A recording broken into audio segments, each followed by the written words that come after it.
कपड़े धोने वाली बहू। शादी के पहले से ही विभा को कपड़े धोने का बड़ा शौक था। कभी नल के नीचे तो कभी तालाब के पास। अरे मेरी नीली वाली लुंगी नहीं दिख रही है। विभा की अम्मा कहाँ रखी है लुंगी? अरे वो तो विभा ने परसों ही धोकर रखी थी आपकी अलमारी में, देखो वहीं होगी। वो ना मैंने आज धो दी, मुझे लगा कि गंदी हो गई होगी। अरे कैसे गंदी हो गई थी, उसे तो मैंने पहना भी नहीं। हे भगवान, इस लड़की के कपड़े धोने की आदत से परेशान हो गया हूँ मैं। जितना तो घर में राशन नहीं आता उससे कहीं ज्यादा डिटर्जेंट पाउडर का खर्चा है। इसकी शादी करवा दो, शादी जाए अपने घर में ही करे काम, फिर चाहे घर के कपड़े धोने हो या पूरे गांव के। हाँ ठीक बोल रही हो, देखता हूँ मैं कोई लड़का। वो दिन भी आ जाता है जब विभा को देखने लड़के वाले आ जाते हैं। लड़की मुझे अच्छी लगी। होने वाली सास कहती है, बेटी अगर कुछ पूछना है तो पूछ लो। वैसे तो हमारी लड़की बहुत ही शर्मीली है, जो बोल दो वो मान लेती है, इसे क्या पूछना होगा। अरे कैसी बात कर रही हो माँ, मुझे इन लोगों के घर रहना है, सवाल तो कई है।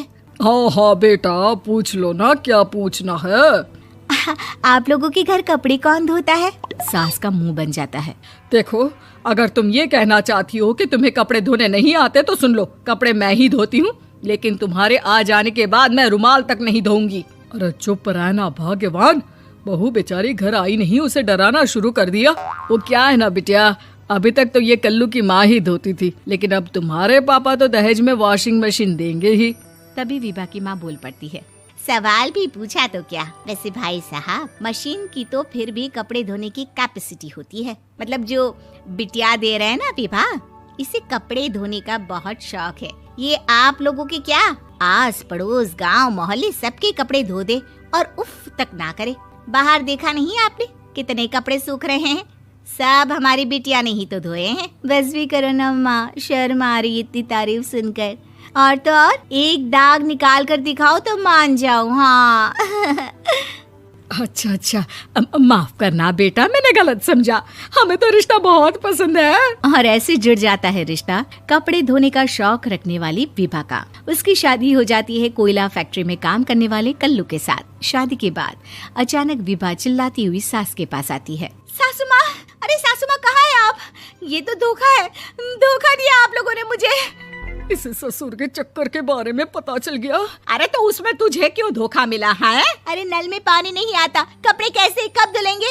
अच्छा तू पानी नहीं आ रहा उसकी बात कर रही है। तो आपने क्या सोचा? कुछ नहीं। अच्छा तेरी माँ ने कहा था कि कपड़े धोने का शौक है तुझे, याद आया मुझे। शौक बोलकर कपड़े धोने वाले मेरे जुनून को कम ना आके सासू माँ, कपड़ा धोना मेरा गुरूर है। तभी पति भी वहाँ आ जाता है। अभी मैंने इसे सनी देओल की फिल्म दिखाई है, उसी के डायलॉग मार रही है माँ। अच्छा सुन, साफ साफ बता रही हूँ, पानी सुबह 4 से 6 और शाम को 10 से 12 आता है, समझी? विभा टाइमिंग सुनकर हैरान हो जाती है। ये क्या भूतों का मोहल्ला है? सुबह 4 बजे उठकर कौन कपड़े धोता है? 4 बजे टंकी में पानी जाता है, फिर सारा दिन धोना ना, किसने मना किया? अरे कैसी बात कर रही हैं? 200 लीटर की टंकी में कितने कपड़े धो लूंगी मैं, सुबह ही उठ जाऊंगी मैं। अब क्या था, विभा सुबह 4 से लेकर रात के 12 बजे तक कपड़े ही धोती रहती। एक रोज सास पड़ोस से निकलकर कहीं जा रही होती है कि साथ वाली कहती है, हाँ कल्लू की माँ, जरा ये बताओ कि 2 साड़ी है, 2 ब्लाउज और एक पेटीकोट और एक नाड़े वाला लंबा कच्छा। हाँ तो?